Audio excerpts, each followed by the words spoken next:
day one. Join us as we set off on our adventure around the 100 miles of beautiful coastline.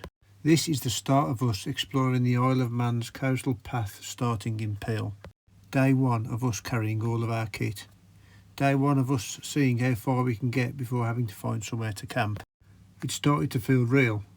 Will we be able to carry all we need for this distance, finding camping opportunities as we go? After all the planning, packing and quiet nerves, we arrive at the Isle of Man by ferry from Liverpool. Boarding was easy, the crossing was calm, and the safety video set the tone.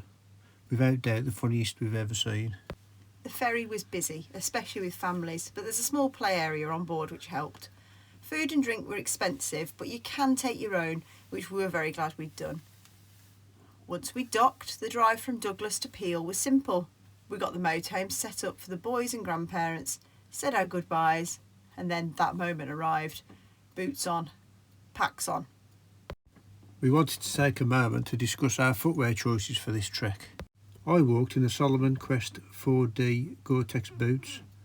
I've gone through a lot of Salomon boots of different models, and this is my third pair of the 4Ds. I've always found them comfy from new, so I had a lot of confidence in these boots being up for the challenge. On reflection, as you'll see on day 2 in the next episode, the waterproof level of the boots let me down, despite being reproofed before we started.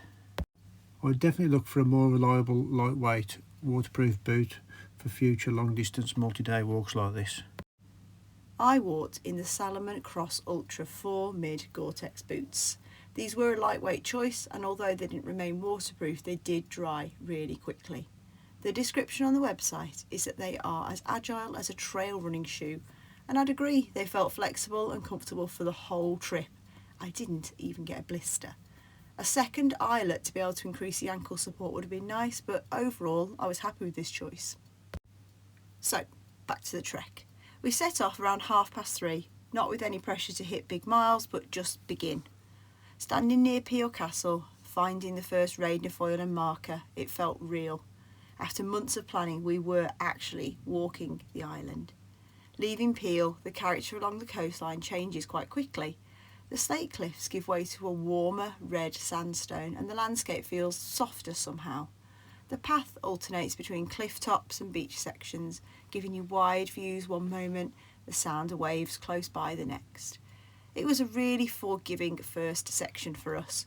Nothing dramatic, nothing technical, just steady walking that lets your body and head settle into the journey. At times, the route runs the line of an old railway, now long gone, but still really present in the landscape. You pass through gentle cuttings and open stretches where it's easy to imagine trains once running along the coast. Something grounding about following these old routes. They remind you this path's been connecting places long before it became a long-distance walk. Wildlife was everywhere.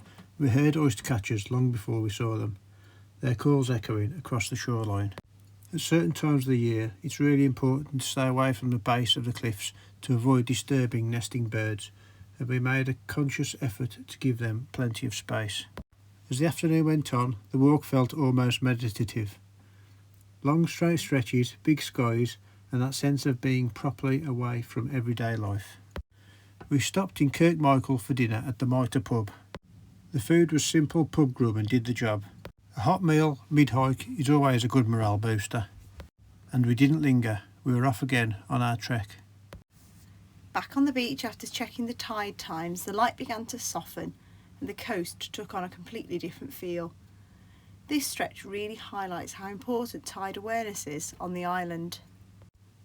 The beach is usually passable, but weather and sea conditions can change things quickly, so timing matters. We'd not recognised this prior to this challenge, and quite how essential reading the timetables would be. There are long stretches with towering cliffs offering no escape if you get this wrong.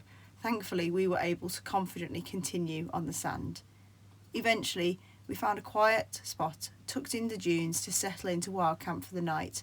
No fires, no trace left behind, just sand underfoot, the sound of the sea, and that deep tiredness that only comes from a full section of walking. Remember to always ask landowners permission before camping on this island. By the time we'd stopped, we'd covered around 13.5 miles in just under 6 hours, and honestly, it felt easier than expected. There was a real sense of relief that our packs felt manageable, that our legs were holding up, and that the journey had started so positively. And we knew day 2 would be tougher, being a full day, especially with tides to consider and the weather. Day 1 was done. We were underway, and the island was already starting to work its magic.